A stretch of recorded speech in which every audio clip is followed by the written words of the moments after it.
radhiyallahu anhu qala sami'tu Rasulullah sallallahu alayhi wasallam yaqul man ra'a minkum munkaran falyughayyirhu biyadihi fa in lam yastati' fa bilisanihi fa in lam yastati' fa biqalbihi wa dhalika adhafu al-iman. Rawahu Muslim.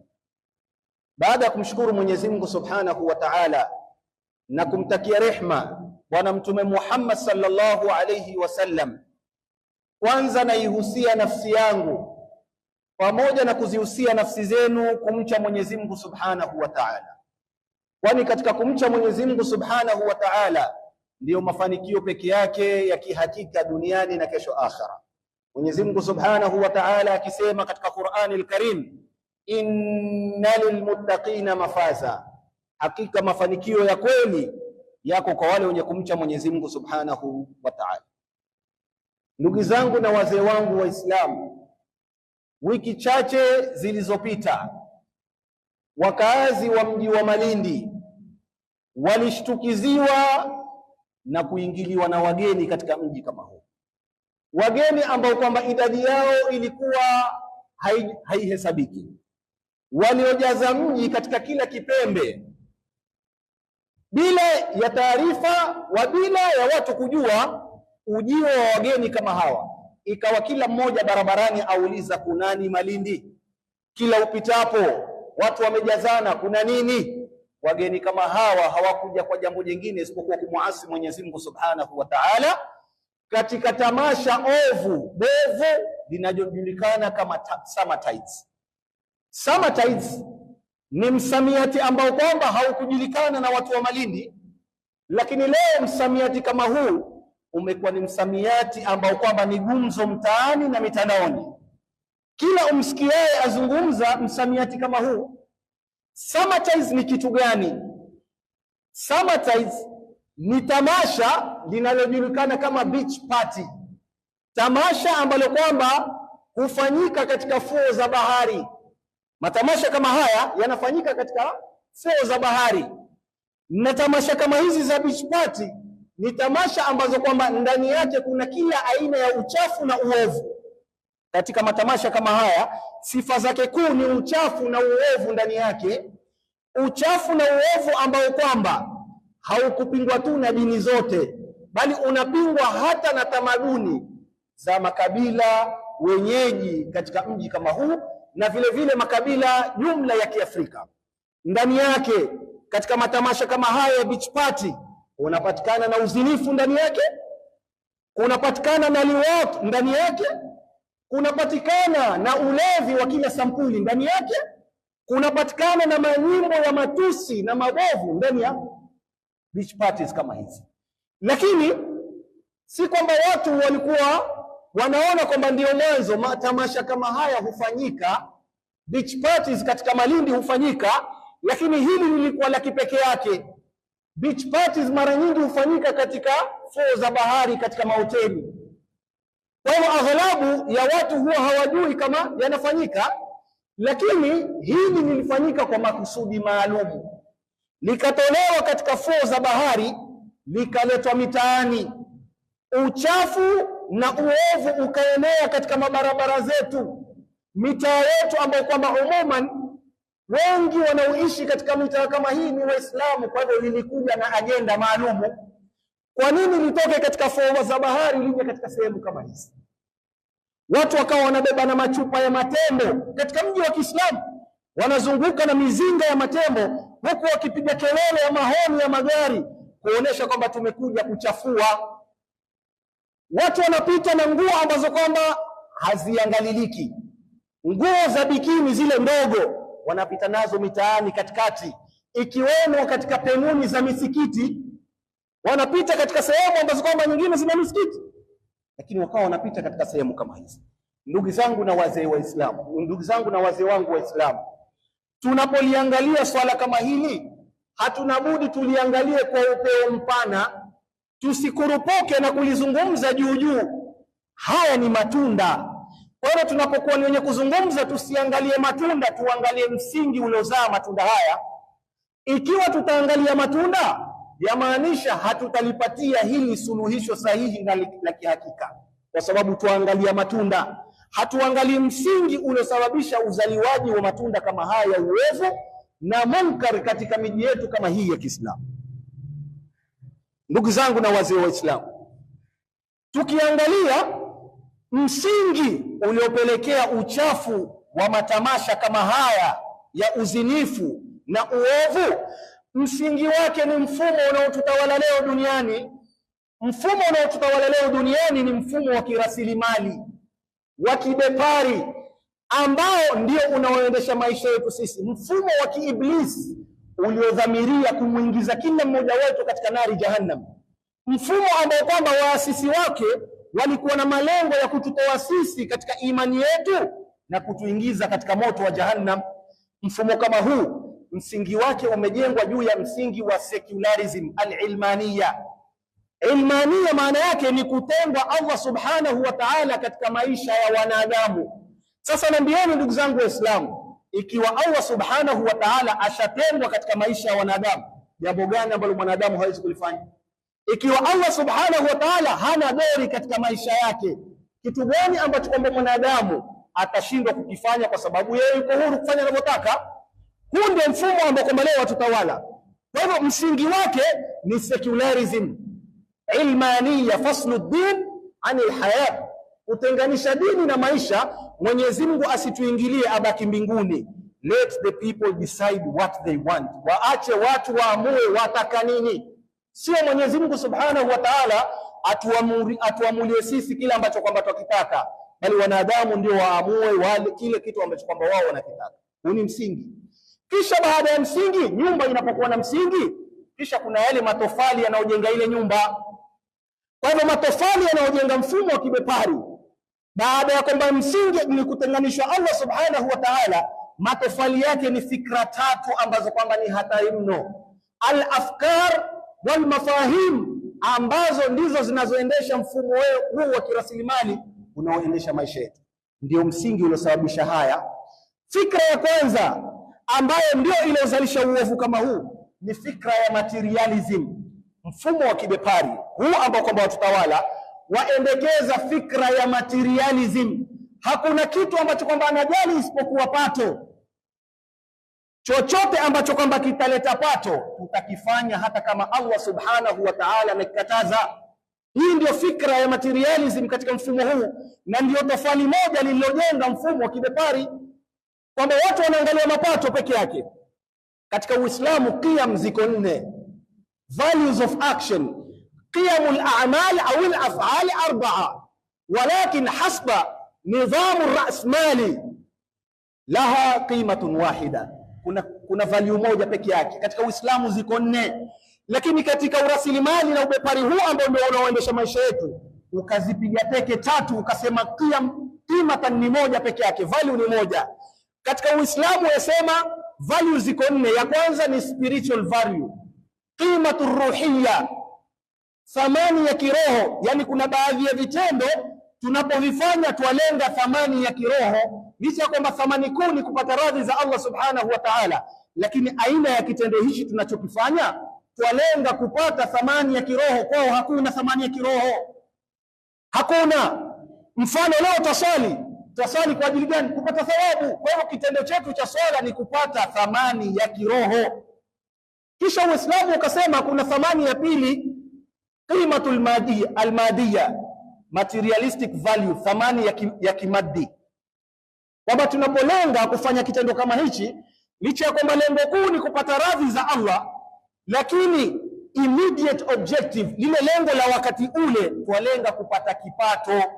Kwa mfano kitendo cha kibiashara, tunapofanya biashara tunahitaji kupata profit, tunahitaji kupata faida, kwa sababu tuna maisha yetu tuishi, tunataka kulipa kodi, tunataka kulipa chakula, tunataka kuangalia watoto wetu. Kwa hiyo ndio maana tufanya biashara. Uislamu umetuamrisha tufanye biashara ili tupate thamani ya kimaddi. Kwa hivyo unapofanya biashara, lenga thamani ile ili yule anayekuja kununua ajue kwamba hii ni biashara. Na Uislamu umetuambia tulenge biashara ili tupate pato la kuweza kujikimu katika maisha yetu. Thamani ya tatu ni thamani ambayo kwamba ni qimatu al-insaniya, thamani ya utu, humanitarian value, ambao kwamba tuna baadhi ya vitendo tukivifanya hatulengi kitu chochote isipokuwa thamani ya kiutu. Leo katika urasilimali huu hata hii thamani ya kiutu hakuna. Yani hata ukamsaidia mtu tayari waambia nipe kitu. Shekhe, hivi ni kitendo cha kibinadamu, mbona walenga thamani ya kimaji? Umeharibikiwa na gari pale nje, watu wamekuja wakikusukuma tayari watakao wape kitu. Hichi ni kitendo cha kiutu. Uislamu watuambia mbona walenga kitendo cha utu, thamani isiyokuwa yake? Kwa sababu ndio mfumo wa kirasilimali ulivyotulea. Umetulea kila kitu tuangalie pesa, kila kitu tuangalie pato, tusione tena kama kuna ubinadamu wa kumfanyia mtu. Thamani ya mwisho Uislamu wasema ni qimatu al-akhlaqiyya, thamani ya kiakhlaqi.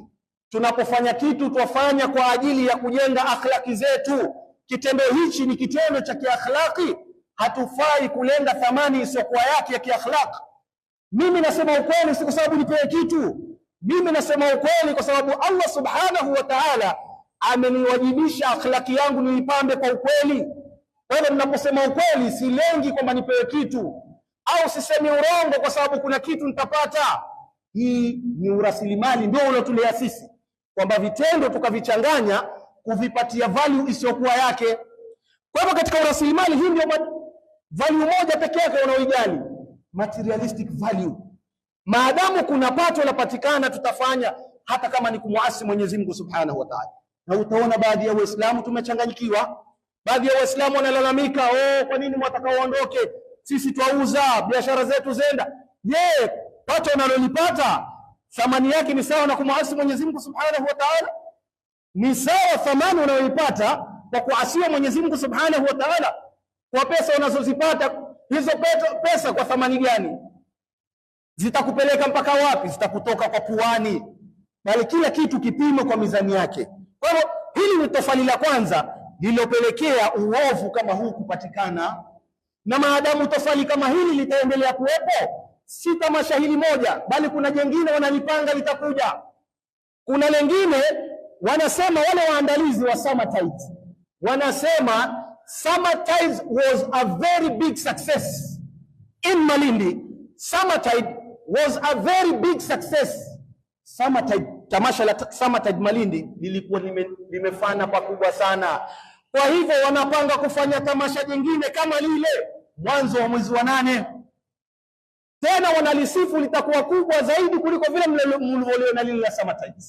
Kwa nini? Kwa sababu wanalenga kuongeza mapato, material value yao wanailenga. Wanafanya kila aina ya njia kuongeza mapato, kumuasi Mwenyezi Mungu Subhanahu wa Ta'ala potelea mbali. Lakini maadamu tutapata mapato, tutaliandaa kwa shindo ili watu waweze kuja, tuweze kuvuna na kupata mapato ambayo kwamba ni makubwa.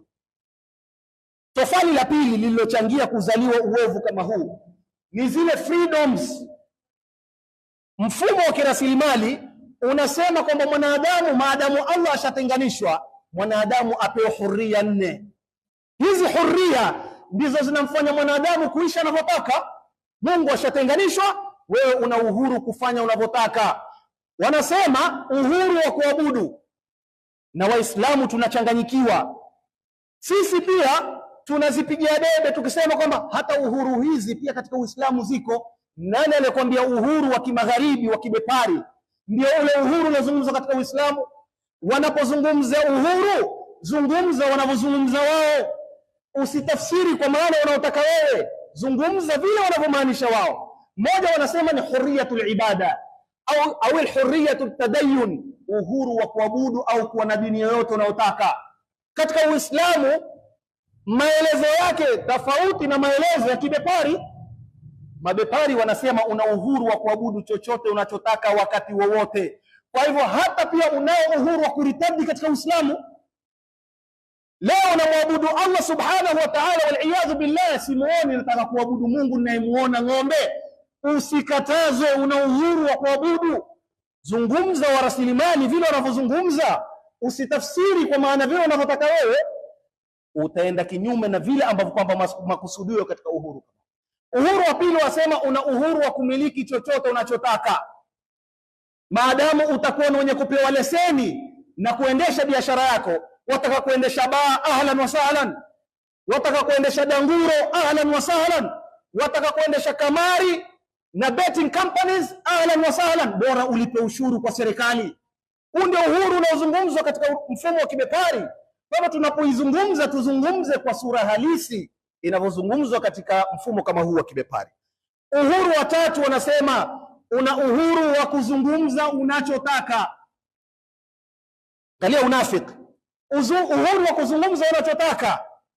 Wao wanazungumza uhuru kama huu, lakini wanawashika Waislamu kwa sifa ati kwamba wana misimamo mikali, kwa sifa ati kwamba wana misimamo mikali au extremism au radicalism, kwa sababu wamezungumza kile ambacho kwamba dini yao wataka wazungumze.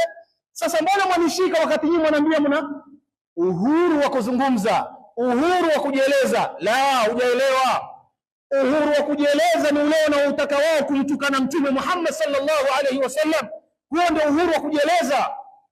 Kumchora Mtume za sallama vikaragosi na kumbandika au kumweka katika Charlie Hebdo magazine ile ambayo kwamba alichora Mtume Muhammad, huo ndio uhuru wanaozungumza. Lakini uhuru wa kuzungumzia Uislamu na kuueleza kama mfumo kamili wa maisha ya mwanadamu, uhuru kama huo hakuna. Uhuru wa mwisho ni hurriyatu shakhsiyya, uhuru, personal freedom. Una uhuru wowote kufanya unavyotaka na mwili wako. Leo umechoka kuwa mwanamume, waweza kuwa mwanamke, waweza kuwa transgender, waweza kumwoa mwanamume mwenzako, mwanamke aweza kuolewa na mwanamke mwenzake. Huu ni uhuru wa kibinafsi. Wakaja na concept wanaita genderism. Genderism ni ujinsia. Wanasema wanaukosoa Uislamu, wanasema jinsia kwa nini iamuliwe wakati wewe ukizaliwa? Kwa nini biological characteristics zako ndio ziamue gender yako? Gender is a personal choice. Kwa hivyo ikiwa mimi nimezaliwa na ndevu lakini mimi najihisi kwa mwanamke, ndevu zangu zisinizuie kwa mwanamke, because gender is a personal choice. It is not based by biological characteristics. Haziamuliwi na characteristics za kibiolojia. Kwa hivyo ikiwa mimi naona nilizaliwa mdogo ni mwanamume, lakini naona mimi najihisi kuwa nataka kuwa mwanamke, una uhuru wa kubadilisha jinsia yako. Kwa hivyo hizi jinsia tuzieleze vile zilivyo wanavyozieleza, tusieleze vile tunavyotaka sisi. Kama mfano katika concept ya ujinsia, kuna concept yaitwa bisexuals. Bisexuals Waislamu hutafsiri vile wanavyotaka wao, si vile wa magharibi wanavyokusudia. Waislamu wanatafsiri hata katika Uislamu bisexual wako manake nini? Makhuntha. Si tafsiri hiyo.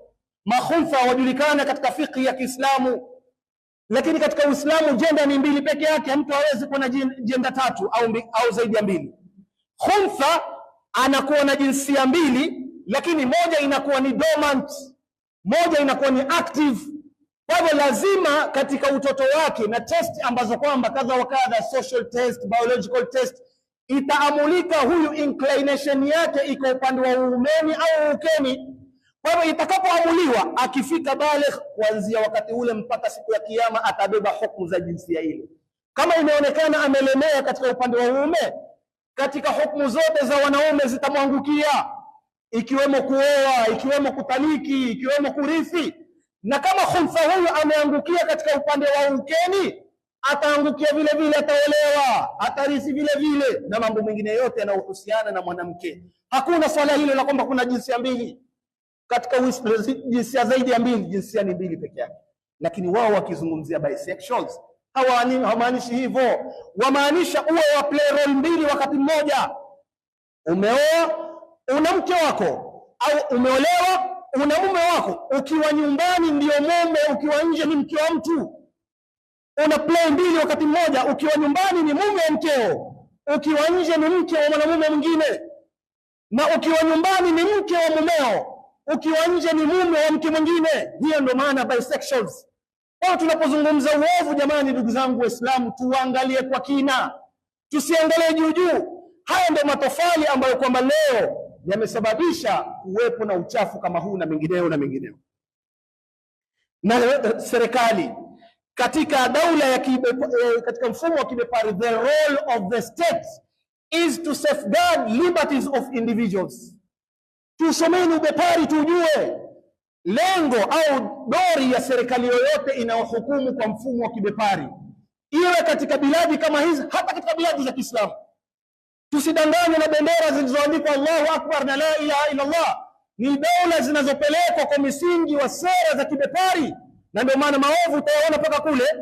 Kwa hivyo Allahu Akbar au la ilaha illa Allah haifanyi serikali kwa serikali ya Kiislamu, bali hii ni hadaa ambayo kwamba unaifanya ili sisi tuone kwamba zile ni biladi za Kiislamu, lakini ni biladi zinazotabikisha ubepari na kuenda kinyume na hukumu za Mwenyezi Mungu Subhanahu wa Ta'ala. Kwa hivyo role of the state is to safeguard liberties of individuals.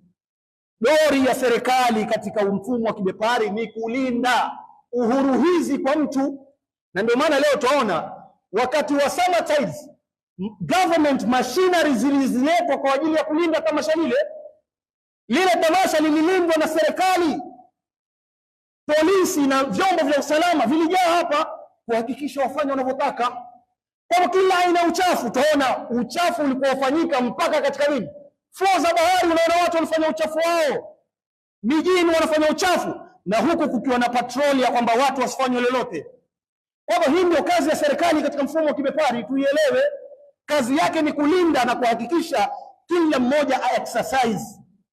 Kwa hivyo ile LGBTQ ilikuwa moja katika njia ni kudhihirishwa katika tamasha lile la summertime. Kuna tamasha jingine linakuja katika mwezi wa 8 ambalo wao wanasema litakuwa kubwa zaidi kuliko hili tamasha ambalo kwamba lilifanyika katika wiki chache zilizopita. Tofali la mwisho, ndugu zangu Waislamu, linalopelekea kuwepo kwa uovu kama huu ni kule kwamba mfumo wa kibepari umekuja na maana ya happiness kivyake. Maana ya saada katika ubepari ni tofauti na maana ya saada katika Uislamu. Maana ya saada katika ubepari is to attain optimum level of sensual gratification. Kufanya bidii kupata starehe za juu za kiwiliwili, hiyo ndio maana happiness. Ikiwaona huwezi kuwa na raha mpaka uwe na uzinifu, zini, kwa sababu kuzinaa itakupatia happiness. Ikiwaona mwanamke hakutoshi, wahitaji mume mwenzako, nenda ili upate happiness. Kwa hivyo ikiwa hii ndio happiness, ndugu zangu Waislamu, ya kwamba watu wajifurahishe mwili wao kadri wanavyotaka, tutarajia nini katika jamii zetu ikiwa si maasi? Tutarajia nini katika jamii zetu ikiwa si munkarat? Kwa sababu wewe uenda na hawaza nafsi zako. Araaita man ittakhadha ilahahu hawahu, je, umemwona yule ambaye kwamba amezichukua zile hawa zake kwa ndio Mungu wake? Kile ambacho kwamba kinamwagiza katika hawa zake anakifanya, kile ambacho kwamba kinamkataza anajiepusha nacho. Kwa hivyo ikiwa hii ndio maana ya saada katika mfumo wa kibepari, tutarajie kila leo mambo kama haya yatafanywa ili watu kufurahisha viwiliwili vyao na kumuasi Allah Subhanahu wa Ta'ala. Na ndio leo hata Waislamu tumeathirika na fikra kama hizi, kwa sababu hizi ni fikra za kibepari tulilolelewa nazo. Tumelelewa nazo katika mashule, tumelelewa nazo katika vyuo vikuu, tumelelewa nazo katika vyombo vya habari, na ndio maana unknowingly tunatekeleza vile ambavyo wanataka wao. Hata reasoning yetu pia tu reason kama wao, biashara zetu sijui kadha. Yeye haoni jingine kwa mtazamo wa Kiislamu, aona kipimo cha materialism kwamba kiko mbele yake, ndio anakuwa ni mwenye kufanya jambo kama hili. Ndugu zangu na wazee wangu, tukimalizia, hatuna budi kusimama kupinga munkar kama huu. Ni lazima, ni wajibu kwetu sisi. Mwenyezi Mungu Subhanahu wa Ta'ala tumetangulia na aya ikisema, kuntum khayra ummatin ukhrijat linnas ta'muruna bil ma'ruf wa tanhauna 'anil munkar wa tu'minuna billah. Nyinyi mmekuwa umma bora. Ubora wenu ni katika mambo matatu, si ziada, si mali wala si watoto wala si jaha. Ubora wenu ni mambo matatu: ta'muruna bil ma'ruf, mnaamrisha mema, wa tanhauna 'anil munkar, mnakataza mabaya, wa tu'minuna billah, na mnamwamini Mwenyezi Mungu Subhanahu wa Ta'ala. Kwa hivyo ni wajibu wetu, ndugu zangu Waislamu, tuhakikishe tunaamrisha mema na kukataza maovu. katika hadithi aliyoipokea Abi Sa'id al-Khudri asema, nimemsikia Mtume sallallahu alayhi wasallam akisema, man raa minkum munkaran falyughayyirhu biyadihi fa in lam yastati' fa bilisanihi fa in lam yastati' fa biqalbi wa dhalika adhafu al-iman. Hadithi iliyopokewa na Muslim. Kwa hivyo katika hadithi hii, ndugu zangu Waislamu, licha kwamba Mtume ametaja hali tatu, lakini hali ya mwisho Mtume sallallahu alayhi wasallam akaikashifu, kunyamazia kimya, kwa sababu ni udhaifu wa imani, hatufai kunyamaza. Kwa hivyo ni lazima tufanye moja katika mawili. Hili la tatu halina option, kwa sababu Mtume amesema wa dhalika adhafu al-iman, na Muislamu hafai kuwa na imani dhaifu. Kwa hivyo la kwanza, tuamrishe kwa mkono wetu. Mkono maana yake utumike mahali ambapo wewe una authority, ima katika nyumba yako au katika familia yako au katika mali yako. Zuia kwa mkono wako ili usichangie katika kufanyika haya. Zuia kwa mkono wako isitumike mali yako katika kuendeleza matamasha maovu kama haya. Leo tuna watu ambao kwamba wana majumba maarufu BNB. Waislamu wanamiliki BNB. Watu wamekuja kukodisha kufanya uchafu wao, wakodishia vipi? Kwa sababu ya pesa. Zuia kwa mkono wako, siruhusu jambo kama hili kufanyika. Watoto wako, kama wao wamesema kwamba lilipokuja tamasha kama hili, alhamdulillah, wakazi wengi hawakuwa wenye kulishughulikia, lakini wako baadhi ambao waliingia katika tamasha kama hili. Sasa linapokuja jengine, ndugu yangu Muislamu, usiruhusu watoto wako kushiriki katika mambo kama haya. Tena wengine wanaagwa kabisa, baba mimi naenda beach party, na wewe the youth unampatia ruhusa mtoto wako kwenda katika nini? Katika beach party. Zuia kwa mkono wako binti zako, jamaa zako na wengineo ambao kwamba unao uwezo wako, unao uwezo juu yao. Zuia wasiweze kufanya mali yako. Zuia. Amekuja watu ovyo ovyo wanakodisha magari, kwa sababu wao wajua tu utapata kazi, wakodisha magari yako, watu kwenda kufanya uzinifu na uchafu. Sikubali ndugu yangu, na uwezo nao, tumia mkono wako kuzuia. Tuk wajua kabisa hawa watu na wabeba na wapeleka mahali fulani, just because kwa shilingi 50 utapewa 500, wewe wakubali 500 itakutoka kwa puani. Ndugu yangu Muislamu, kuwa na ghera na Uislamu. Usikubali kufanya jambo, afadhali uipate 50 yako ambayo kwamba Mwenyezi Mungu ataibariki, kuliko kuipata 500 utakao kutoka kwa puani kesho akhera. Kwa hiyo ndugu yangu Muislamu, zuia kwa mkono wako lile ambalo kwamba waona kwamba waweza na unao uwezo nao kulizuia. Jambo la pili ni kuzungumza. Jambo ambalo huna uwezo nalo, haliko katika authority yako, una ulimi wa kuzungumza, zungumza ndugu yangu Muislamu. Kataza munkar kama ule. Eka kila aina ya njia au mikakati ya kuhakikisha kwamba munkar kama ule haufanyiki, ili usalimike kutokana na wale watu ambao kwamba walinyamazia kimya wakati munkar ulifanywa wakiuona katika macho yao. Pili ndugu yangu Muislamu, katika kukataza munkar ni jambo la lazima. Ni jambo la lazima. Mwenyezi Mungu, Mtume sallallahu alaihi wasallam katika hadithi iliyopokewa na Hudhaifa an an-nabii sallallahu alaihi wasallam qala, walladhi nafsi biyadihi la ta'murunna bil ma'rufi wa la tanhawunna 'anil munkar aw la yushakanna Allahu an yab'atha 'alaykum 'iqaban minhu thumma tad'unahu fala yustajabu lakum. La ta'murunna, hii ni lamu at-tawkid. لام التوكيد يفيد القسم المحذوف تقديره والله لتأمرن والله لتنهون. hii ni lamu التوكيد iliyokuja kuzungumza kuhusu kasam, kuapa kwamba ikiwa hamutafanya haya kuna mengine ambayo kwamba ni mabaya yatatokezea. لتأمرن بالمعروف, wallahi mutaamrisha mema. wala tanhauna 'anil munkar, wallahi mutakataza mabaya. Au la yushakanna Allah kubaliwi. Wao washarudi majumbani wao, nyinyi huku hamkubaliwi dua zenu. Mwenyezi Mungu amezifanya hali kuwa ngumu. Umeipata 50,000 ya summertime, lakini baada ya hapo maisha yako yakawa magumu, ukajuta kuzipata shilingi 20,000 katika tukio ambalo kwamba katika Qur'ani, katika Sunna, ukiona neno alfahisha, ya kusudiwa zina, ya kusudiwa liwat. Kwa hiyo ukiona alfahisha, uchafu huu ni zina, uchafu huu ni liwat, ndio unaozungumziwa. Kwa hivyo hautodhihiri uchafu wa zina katika watu hata yu'linu biha, mpaka na unatangaa mpaka imekuwa ni kitu cha kawaida.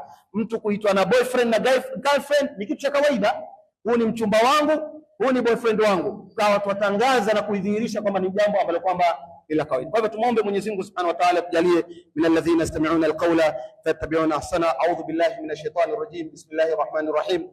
Wal 'asri innal insana lafi khusr illa alladhina amanu wa 'amilus salihat wa tawasaw bil haqqi wa tawasaw bis sabr. Barakallahu li wa lakum bil Qur'anil 'azim wa nafa'ani wa iyyakum bil ayati wa dhikril hakim. أقول قولي هذا واستغفر الله لي ولكم فاستغفروه إنه هو الغفور الرحيم وهو البر الكريم.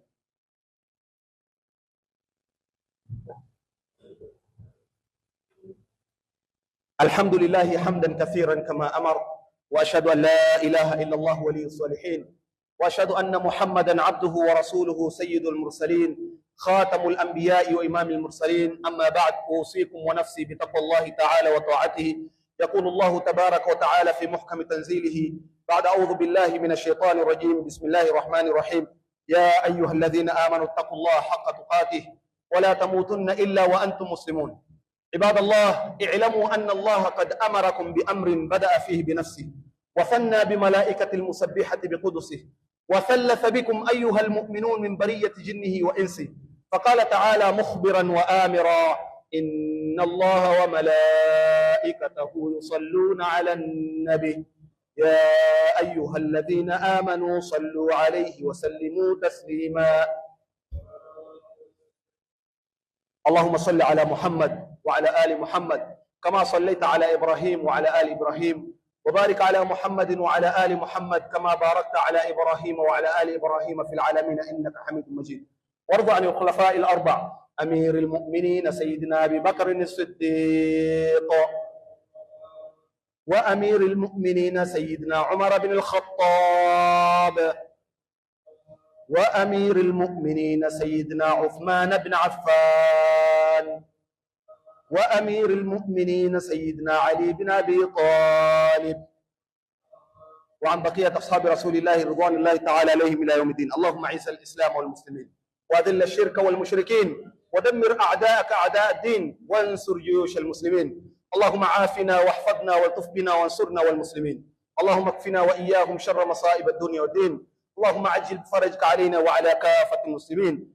ربنا هب لنا من أزواجنا وذرياتنا قرة أعين واجعلنا للمتقين إماما. ربنا آتنا ما وعدتنا على رسولك ولا تخزنا يوم القيامة إنك لا تخلف الميعاد. اللهم اغفر لنا ولإخواننا الذين سبقونا بالإيمان ولا تجعل في قلوبنا غلا للذين آمنوا ربنا إنك رؤوف رحيم. اللهم اغفر لحينا وميتنا وشاهدنا وغائبنا وكبيرنا وصغيرنا وذكرنا وأنثانا. اللهم من أحيته منا فحيه على الإسلام، ومن توفيته منا فتوفه على الإيمان. اللهم لا تحرمنا أجرهم ولا تفتنا بعدهم، واغفر لنا ولهم. ربنا تقبل منا إنك أنت السميع العليم، وتب علينا إنك أنت التواب الرحيم. ربنا آتنا في الدنيا حسنة وفي الآخرة حسنة وقنا عذاب النار. عباد الله، إن الله يأمر بالعدل والإحسان وإيتاء ذي القربى وينهى عن الفحشاء والمنكر والبغي يعظكم لعلكم تذكرون. قوموا إلى صلاتكم يرحمكم الله وأقيموا الصلاة.